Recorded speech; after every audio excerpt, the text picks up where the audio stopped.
Good morning, everyone. Before we have services, Irving's daughter would like to say a few words, and then I'll be back momentarily to give you some further instructions. Okay? Thank you. Whenever I did something that my mom didn't like, she would say to me, "You're your father's daughter." That's a joke, obviously, but when she did say that, I knew what she meant, and I always smiled. I was happy to be like my father because I loved him so.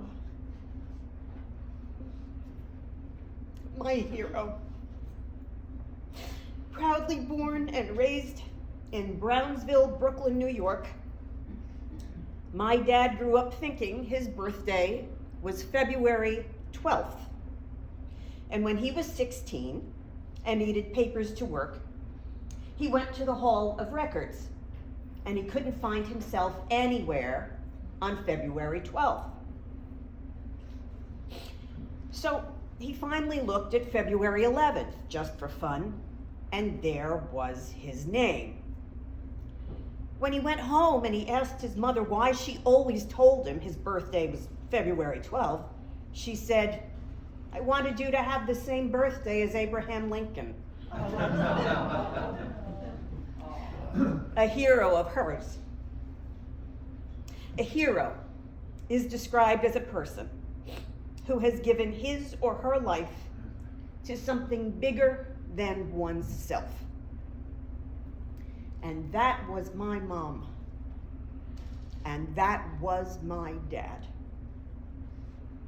The one who was always there with support and love, who would always back me up. I would say to him, "You could never deny me." And he would answer, "I would never want to."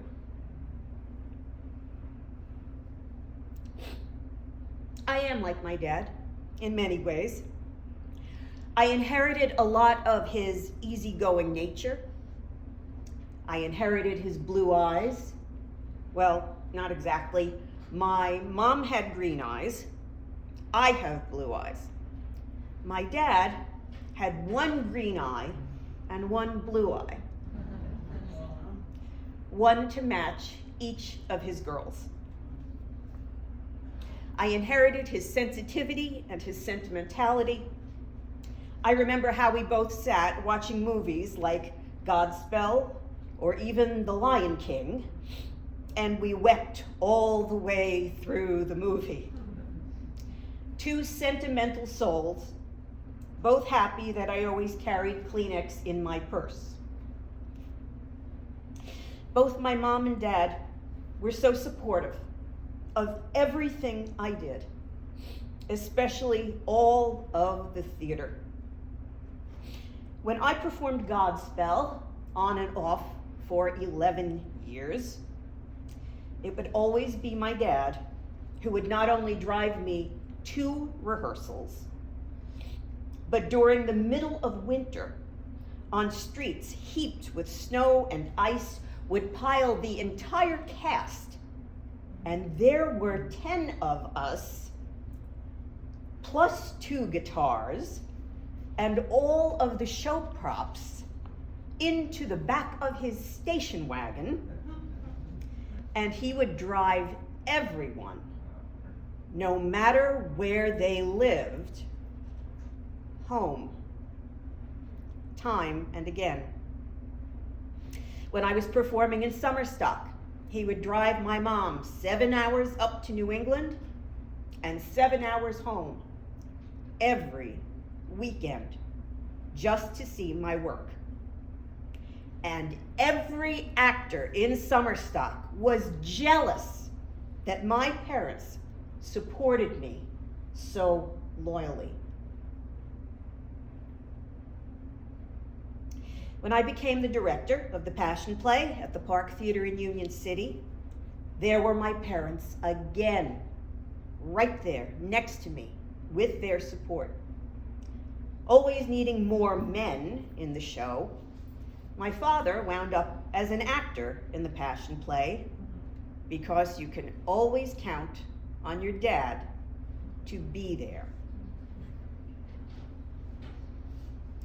This prompted my mother to give him the nickname, the 13th Apostle. Actually, he portrayed Gobesh, one of the Sanhedrin, and also the Apostle James the Lesser. During the Last Supper tableau, he struck a pose so captivating, with his arms outstretched to the side. He managed to pull focus from every other actor on the stage. Now, I am not entirely sure if I inherited the scene stealing from him or if he inherited that one from me. Either way, we were two peas in a pod. I inherited his sense of humor.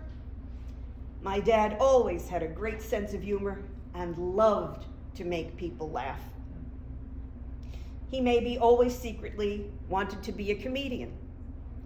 And in real life, he actually was a comedian. As my mom used to say, never lose your sense of humor.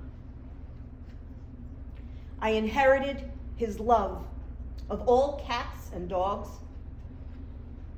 As a child, he would pick up stray cats and put them in the basement of his parents' brownstone and feed them cans of sardines. Unbeknownst to his mother, and to her chagrin upon discovery. My mom and dad were both rescuers from a long way back, and it's how we got all of our cats and one of our dogs. One of my dear prayer circle said to me, maybe your dad picked up Falstaff from the Rainbow Bridge on his way to heaven. So you can probably understand why when another friend said to me that a few days before my father passed, he had a vision of my dad,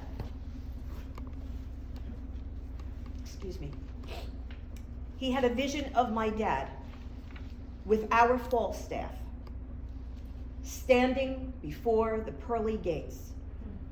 And on the other side was a huge celebration. I cried, being so touched by this. Maybe the two things are a little bit too close and too similar to be just a coincidence. I inherited his intelligence, my mom's too, and his love of learning. Not necessarily book learning and school learning, although that was a part of it. He was a very proud graduate of Brooklyn Tech. My dad taught me how to do math in my head, which was a great gift. They certainly didn't teach it that way in grammar school.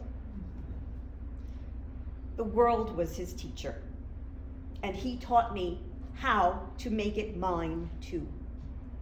He taught me that all learning, all knowledge, and all experience was good.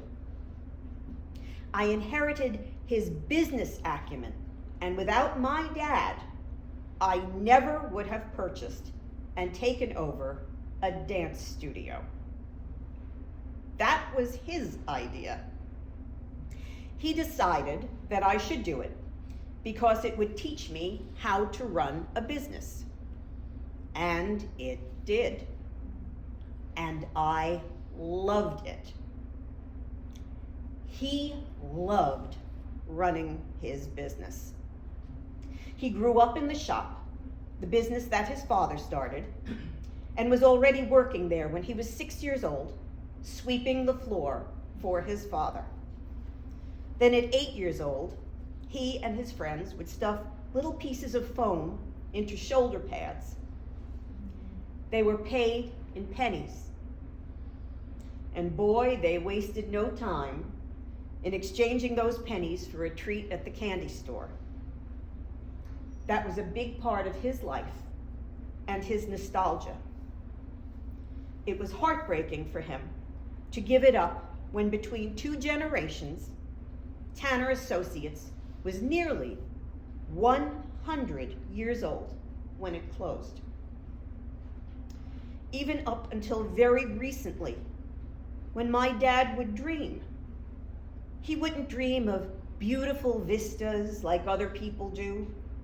He'd dream of working in his shop, walking up and down the cutting table, logging miles. He had some other interesting jobs in his life, too. He worked delivering fresh eggs. He worked as a surveyor all over Brooklyn and Manhattan, and once even surveyed the building where my mom was working in a dance studio way before they even met. He worked creating reference model planes during World War II, so the Allied aircraft could be recognized. Colorful life.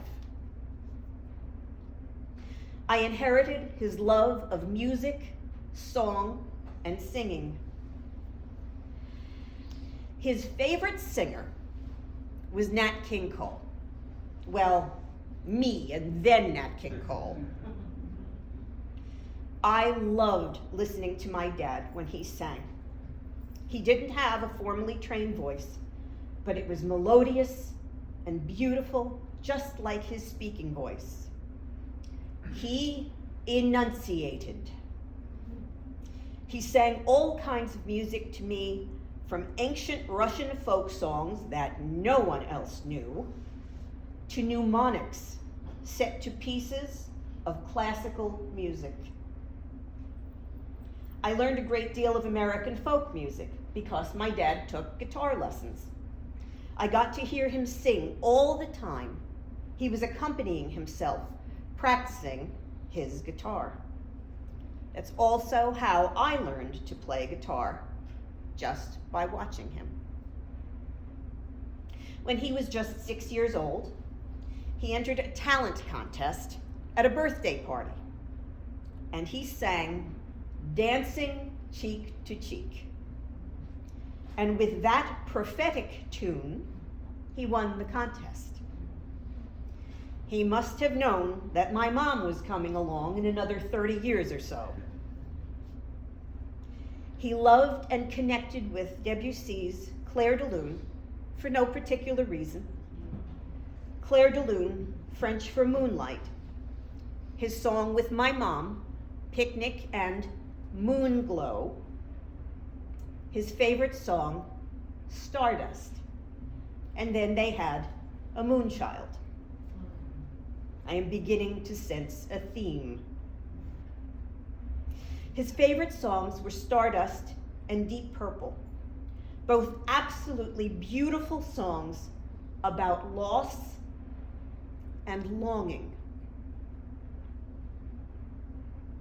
I thought it uncanny that both songs have parallel themes and both refer to purple dusk, garden walls, stars, memory, nighttime, wandering, holding your beloved, moonlight, and dreams. So I researched the lyricists, and unbelievably, both songs were written by the same lyricist. So actually, without knowing it, my dad had a favorite poet in Mitchell Parish, who composed the words to both songs. They don't write them like that anymore. And he was generous. My dad was always the man who picked up the check. No matter how many were at the table, no matter who was at the table. He was always so generous to everyone. He started out in humble beginnings, attending public school in Brooklyn, and was the rich kid on the block because he had a nickel for a Pepsi. Never to take his good fortune for granted. When he was asked what he wanted to be when he grew up, he always replied, a philanthropist. And after a long, long lifetime of work, it will soon be my loving honor to carry out the fulfillment of his dream with a brand new charitable foundation to benefit artists and the arts, scientists and science, to assist all creatures, great and small, and to support the greater good of all humankind. I know that he and my mom are smiling down on me and that they are so proud of this. He was an excellent shot putter, an outstanding handball player, and a champion Indian arm wrestler, regularly toppling my athletic young cast members to the ground, much to their embarrassment. But his favorite sport was golf, and his golf partner was his best friend and my birthday twin, Frank. He had so much fun golfing, and they had so much fun together. I wish I could have gone with them, even if it was just once.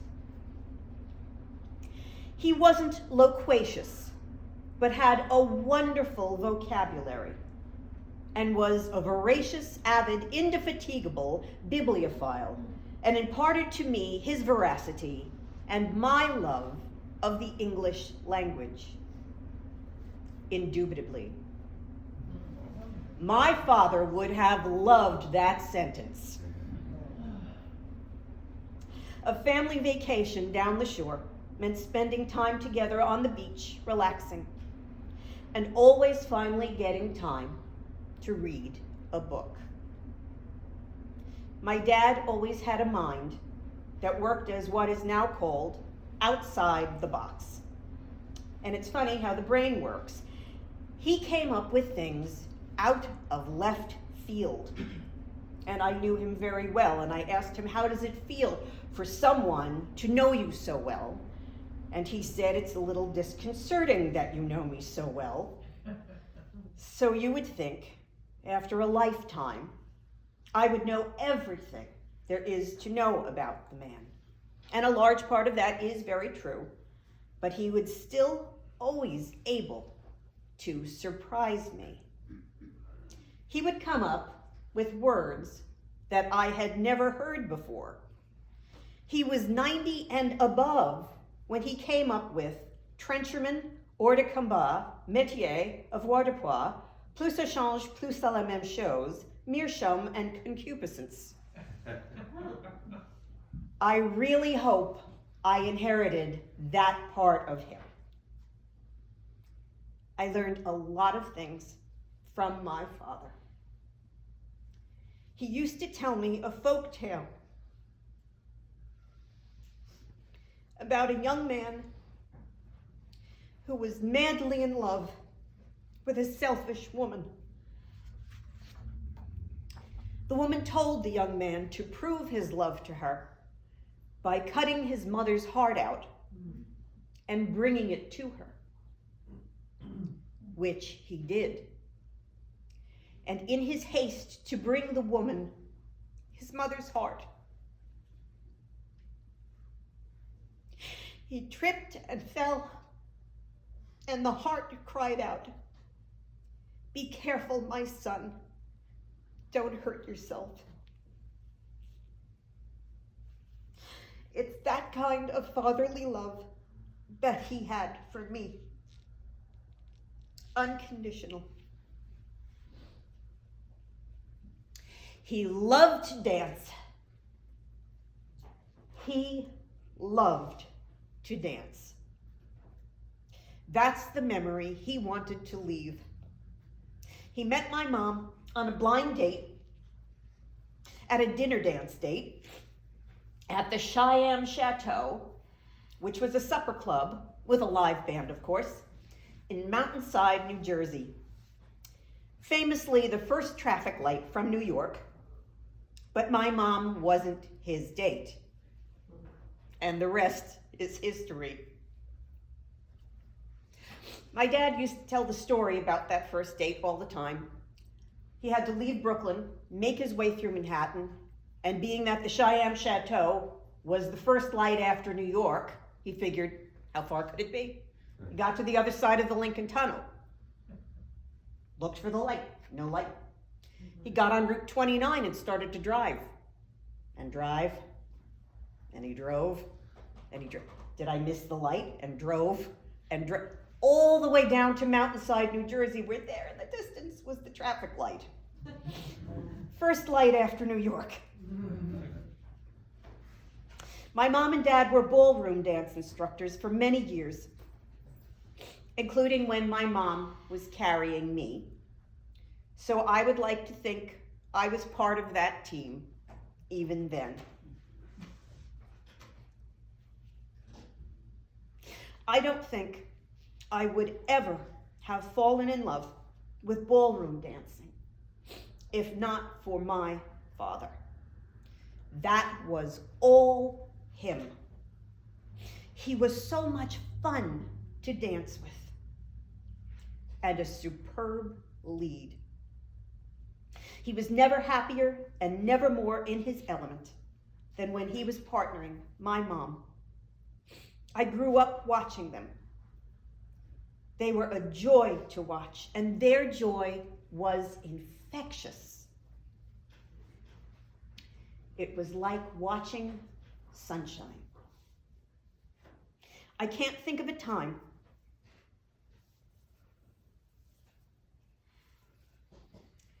when they weren't on the floor and weren't dancing with each other. One of the last things I said to my dad was, "Thank you for dancing with me." And we both cried. The past 15 and a half years as a caregiver, which I did out of love for my wonderful, loving parents, have been very difficult. But like the song says, I could have missed the pain, but I'd have had to miss the dance.